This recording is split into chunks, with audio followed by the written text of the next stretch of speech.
Hey aspirants, welcome to Insights I Can initiative.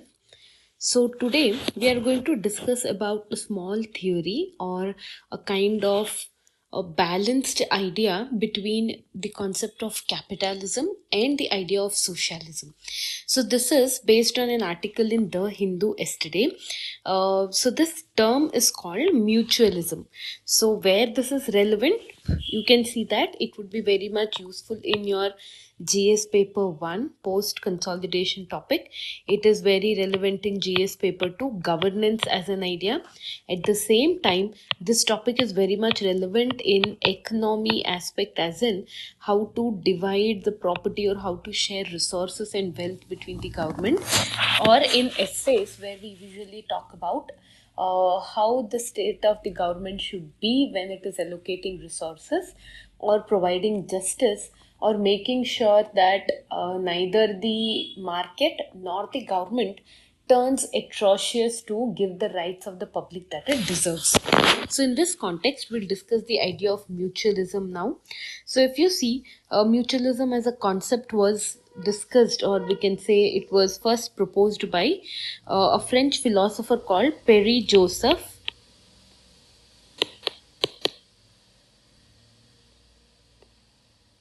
Perry Joseph Proudhon. Okay, so he has been a critic of capitalism. So, in many of his books, he has told against capitalism, somewhere leaning towards socialism, but not exactly. He is a supporter of socialistic idea. So, he in his life, once upon a time, met a society of weavers. Okay, so these weavers were running on their factories and sharing their resources in the form of a secret association. Okay, they were sharing resources as well in this in the form of an association. So this looked something like all of us will have control over this factory and get benefits from this factory as well, but none of us will actually own this resource. So this idea of mutualism came to Perry Joseph from this particular organization, and he has taken it in his book as well. So we'll try to compare the idea of how mutualism would be relevant in the present time. So in the first concept, mutualism is seen where in one way, that is in the case of capitalism, property is owned by some sections of the society, correct? So property is owned by them, they control the property and in turn control other people using this property. So what is the purpose of ownership of property here? The purpose is accumulation of wealth. So, from many a times, Marxist ideology tells that the profit or those who owns the property owns the whole destiny. So, accumulation of profit is a motive of this, and at the same time, they are the advocates of individual freedom. So, especially right to property comes as a part of it. So, these are some traditional features of property ownership. On the other hand, the author here talks about in mutualism, we are not owning property, but we are possessing the property. So, what is the meaning of this possessing the property? That is, every individual could use the property or could use the resources for personal benefit. Let's say we have a property, person can use it for their own benefit without infringing the rights of the other person. So everyone will use the resource but make sure that the rights of others are protected. So what is the purpose of property ownership here? It is just to use the property, not to accumulate wealth. At the same time, the people who profess mutualism don't talk about individual freedom only, they talk about collective solidarity. That is, everybody's right is important, and not just individual freedom. So this idea seems very relevant at a time when we are having varied interpretation of Article 300A in the society. Plus, we are talking a lot about Article 39, in which Supreme Court has reinterpreted the concept of ownership of property in the country. So the second aspect here the author talks about is mutualism and anarchism. Okay, anarchists are people who go against the popular idea of a government. So here in capitalism, usually people have the idea of individual anarchism. That is, they usually profess the idea that rights and duties of autonomy, let's say rights and freedom of every single individual in the country is important. And here the idea of liberation also comes in. So liberation of individual is needed from what? From majorly state control. So this is the idea of capitalism majorly. Whereas mutualism talks about cooperatives or cooperation, and they talk about collective managements of resources. So as an idea, mutualism focuses on resource management to be decentralized, where nobody owns the resource but it is managed by everybody in requirement of their own needs. So next is the concept of humanism or human needs of mutualism. It is talking that by default, human tendency is always towards meeting each other's needs through mutual cooperation. So this has been the way Indian society, or for that matter, human society, has been functioning through mutual cooperation. And as it's already a human need, why don't we make it a pattern of distributing resources? Is the idea that the author talks about.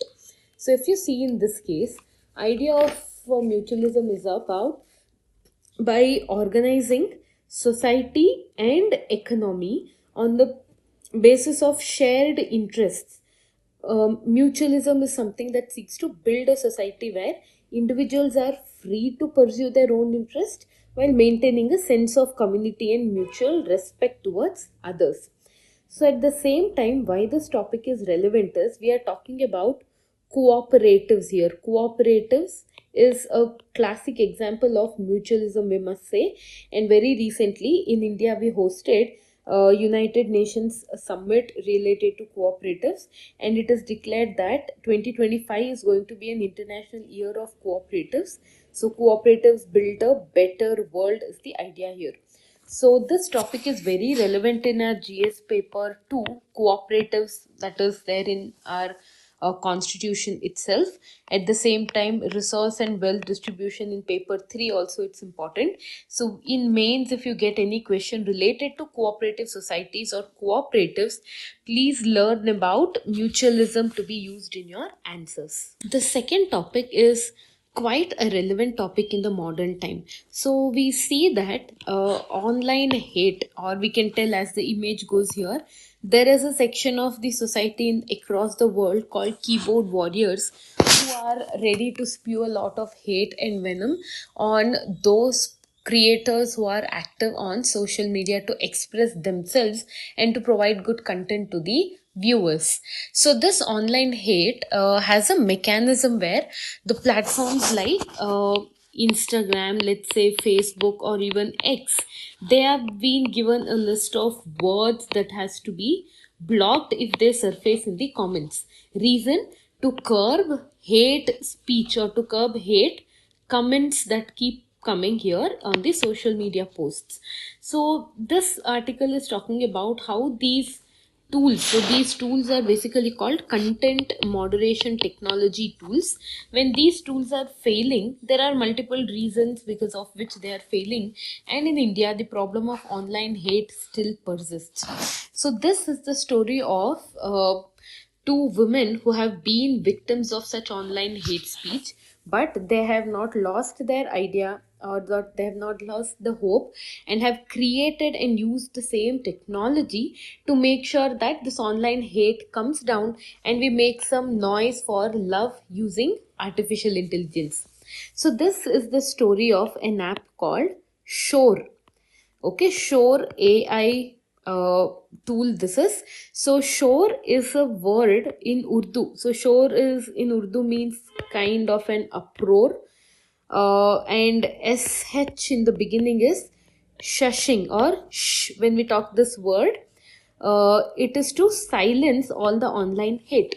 So here, this is one of a kind of a tool to address online hate speech.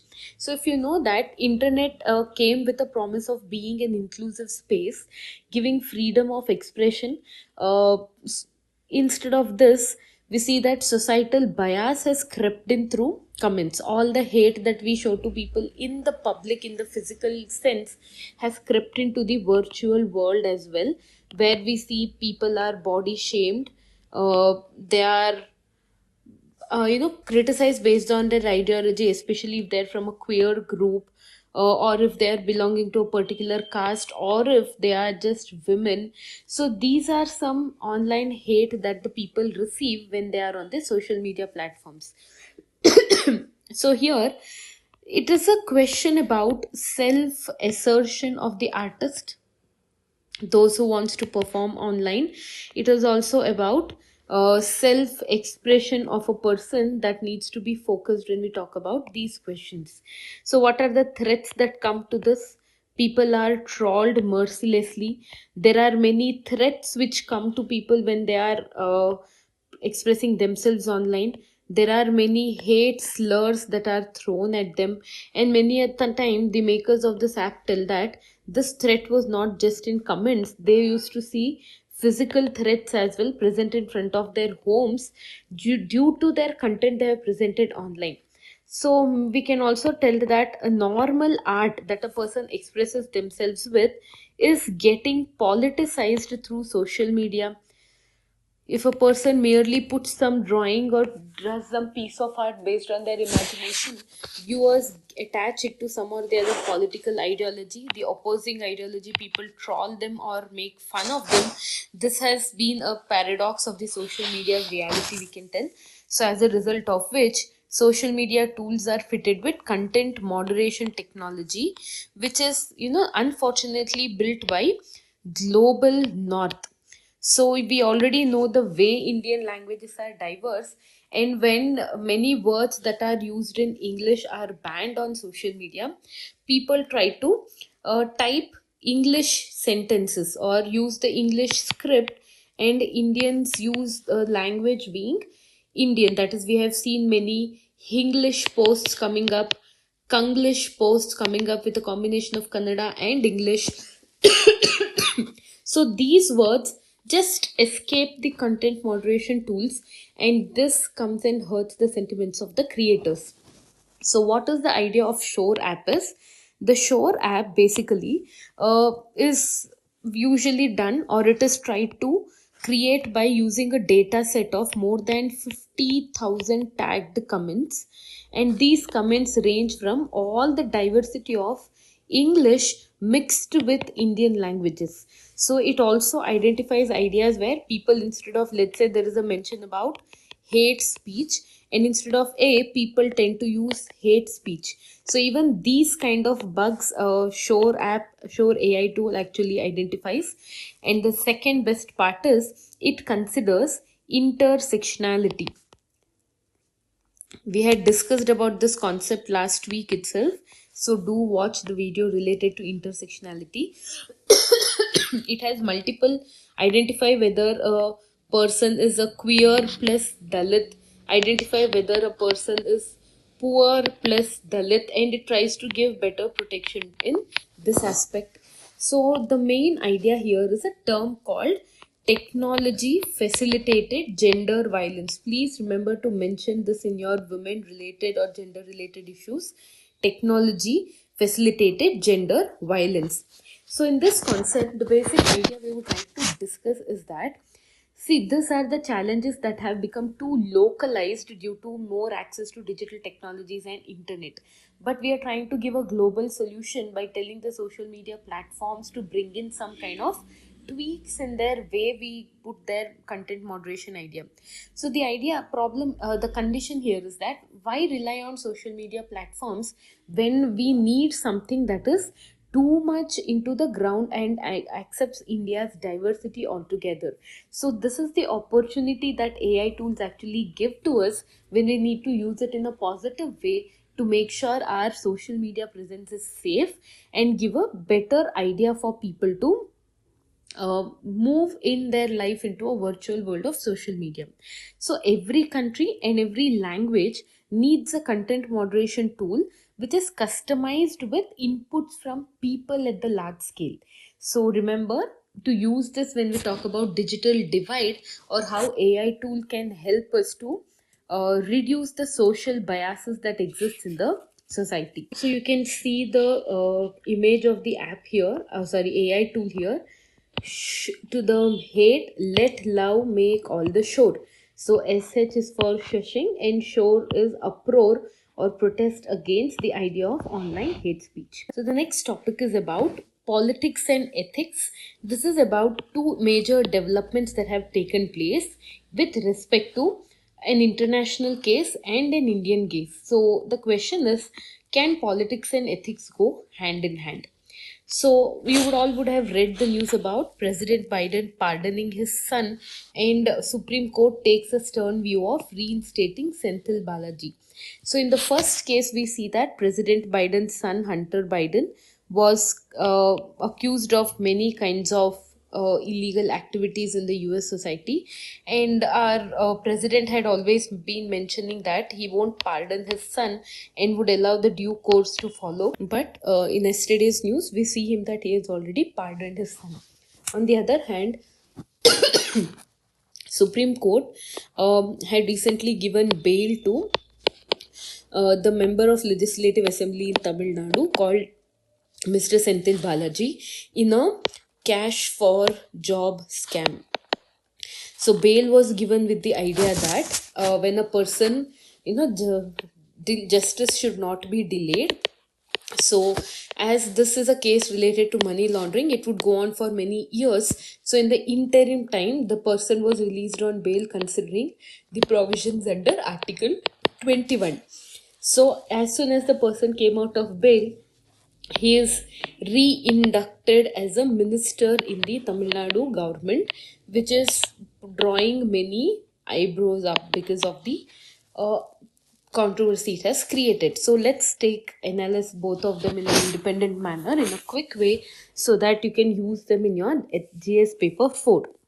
So when it comes to the first case, this is a question of moral dilemma as well. So when you take from the perspective of Joe Biden's role here as a father and also as a leader, this moral dilemma would be common to people who are having multiple roles in their life. So the second important topic is here related to conflict of interest, as in personal relationship influencing the impartial application of justice in this case. So personal relationship as a father impacted his leading position as the president of USA. This phenomena is also bringing in the concept of integrity, we can say, which would be highly compromised if especially when fairness is bypassing the standard legal process. So integrity as an idea is compromised in this case. The fourth one is perception of justice. So here public would be debating whether fairness and equality before law is not meant for everybody, or is it meant only for a common man. The fifth one is rule of law versus discretion. If you see, rule of law is about implementing the laws based on the legislations made by the court, versus discretionary power of the leaders. Which one should prevail is a big question here. So amidst all these things, this case may also be overridden in the future using judiciary, but still the act of pardoning one's own son would definitely not go towards a free and fair running of a leadership post. The next case here is Supreme Court view on Senthil Balaji. So in this case, the person's reinstating into the whole cabinet as a minister, it undermines the concept of justice. Undermines the concept of justice because till innocent the person is till the person is proven guilty, they are considered to be accused itself. But still it doesn't mean that they can be reinstated as ministers. Supreme Court has told his apprehensions about when the an influential person who is accused becomes a minister, the witnesses in the case witnesses in the case may take a back step against conducting themselves freely in front of the court. So this would undermine the whole concept of justice. The second one is a very good term used here called the perception of impunity. Right? So what is the meaning of impunity? It means that those who are in power can manipulate the process of justice delivery or any process in which we talk about equality. So impunity as a principle is impacted in this case. The third one is erosion of public trust. So public trust is eroded, leading to loss of credibility in the government and in the courts. The fourth important is there are certain values associated with public life. So it is about upholding highest standards of morality and accountability. But when a person is in the public domain and is out on bail, still joins the ministryship, it is showing that there is lack of public values in this case. Fifth one is what impact would it have on the society in the long run? Or societal impact would be in the form of, let's say, disillusionment. That is, the idea would be that youngsters would be disillusioned with the concept of what exactly is happening in the judiciary system. So or when the judiciary wants to give importance to a person's right to bail in article 21, misusing that to come back to a position of power is a big question that disillusions the young in the society. So these two examples would be very relevant when you talk about politics and ethics. So we come to a question here, which was a kind of a statement made by Supreme Court in case of Senthil Balaji's case. Justice should not only be done but manifestly seen to be done. This could be written as a question for 10 marks. So from coming episode as well, we will discuss this question in the video itself so that it will be easier for you to match it with your written answer. The next topic is a small one, which talking about women who have to be changed from the perception of beneficiaries to candidates. That is, this particular article is in the backdrop of the two elections, the state elections that have happened in the past, where women have acted as an important vote bank.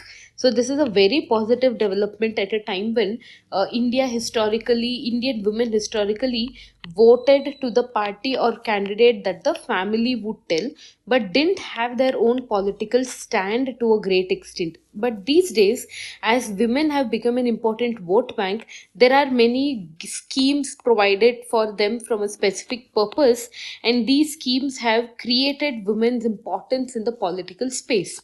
So this is a very major development for a democracy like India.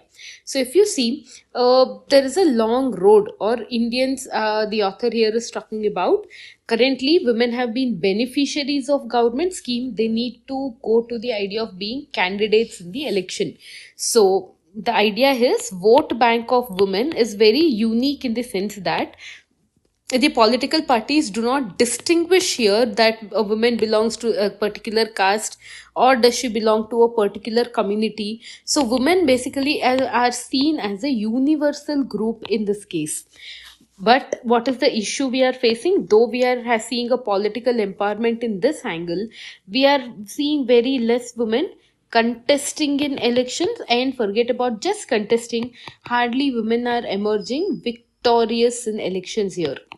So this is explained by a very good case study, which is very relevant for you to use in your answers on women empowerment. So there is a scheme called Ladli Behna in Madhya Pradesh.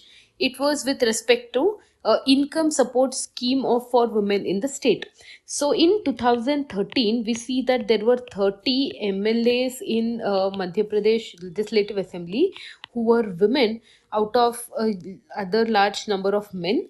But when we came to 2023, this number has fallen to 27 MLAs, that is 27 women MLAs. So this is despite the fact that a particular scheme has been introduced for women's development.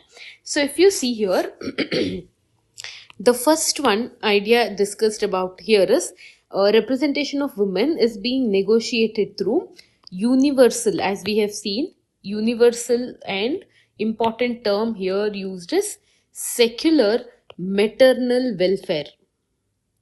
Okay, universal secular maternal welfare benefits. This has been a common group for political parties to target. So how to make sure that from beneficiaries they are becoming and coming as contestants of education? To bridge this gap, we have got 33% reservation to women, but the problem is not getting solved here. That is, there needs to be increase in spending, which would lead to a proper output. So this 33% reservation you can justify by using an economic concept called Keynesian effect. Okay, what is the meaning of Keynesian effect here? The more you spend on these kind of expenditures, the more positive returns you are going to get in the long run. So this Keynesian output and investment theory would worth to be used when you're talking about 33% reservation. At the same time, the author here also talks about direct benefit transfer. Okay, these direct benefit transfer, which are promised in many places and many states, they should not be seen as entitlements or something that women are getting luckier in getting it, but it is a means of their empowerment. So direct benefit transfer empowers women. So using this, a woman can assert herself. She will rise above all the societal standards and would see greater participation on the backup of this empowerment opportunity. So here the author tells we need to do two major things. That is, one is capacity building. Where will be this be done? Capacity building within the political parties, where they'll encourage women by giving tickets to them in large number, and by doing this, they are doing nothing but trying to popularize an idea called state sponsored feminism. Okay, this is a very beautiful idea to use in your answers. When we see that government is putting some effort to push women representation, we can call it state sponsored feminism. So remember this analysis about how to take women from a vote beneficiaries to vote garnerers or candidates. So the last article for today's discussion is based on a very interesting term called emotional engineering. So please use this in your GS paper 4 answer if you want to talk about questions like emotional intelligence, where trying to interpret and understand the relationships of your outside world and trying to react in a sensible manner is what we can call emotional engineering. But how is it threatening democracy, or is it really threatening democracy is a question here, and it is based on the data point that had come up in Hindu yesterday. Okay, so this was a data point which talks about how emotions like joy, fear, and anger has been used in the digital playbook of the important political parties that have contested the election. So if you see, there was a time when if you want see the political leaders and how they interact with you to get votes, it would be mainly through rallies and speeches done by the leaders. But now this has completely shifted its platform on based on emotions and grammar of social media.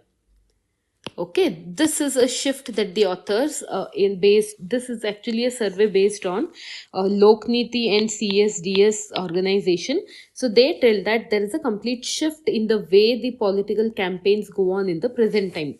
So, several studies have suggested that there is a positive link between use of Meta, which is an important social media platform for political campaign, and electoral victory. That is, the more you are present on Meta, there are more chances of you becoming victorious in the elections if you utilize this platform in a better way. So, the idea is about political communication on social media. So here the survey has analyzed some 2152 social media posts. Again, this is with respect to elections that had taken place in Maharashtra and Haryana. So these 2152 posts were posted by two major political parties called BJP and Indian National Congress, which usually evokes seven different types of emotions. You can see them here: neutral, joy, anger, sad, surprise, fear, and disgust. So, the study analyzes that these emotions are invoked using certain keywords in state specific political party social media post. So, it was found out that parties had separate usage of posts in the two states to invoke emotions. Let's take what Indian National examples they have given. Indian National Congress in Haryana has used many social media posts with the idea of neutral emotions to evoke joyful emotions. But if you see in the case of Maharashtra, the same Indian National Congress in its social media post has used anger or used some emotions that would invoke anger and fear in the people, because it was more in a combative format here. That is, it has to give a tough battle to the other coalition government.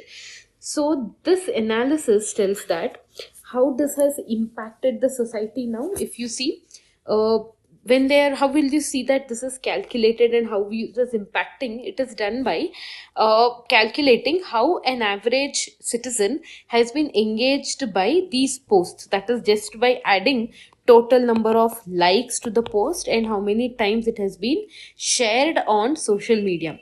So this shows that whether this emotion has been bought by the public or not. So today, social media has transformed not only how elections are being fought, but also how voters are being emotionally engaged and mobilized. So already 2024 has been the first year where elections were conducted in the presence of so many AI tools.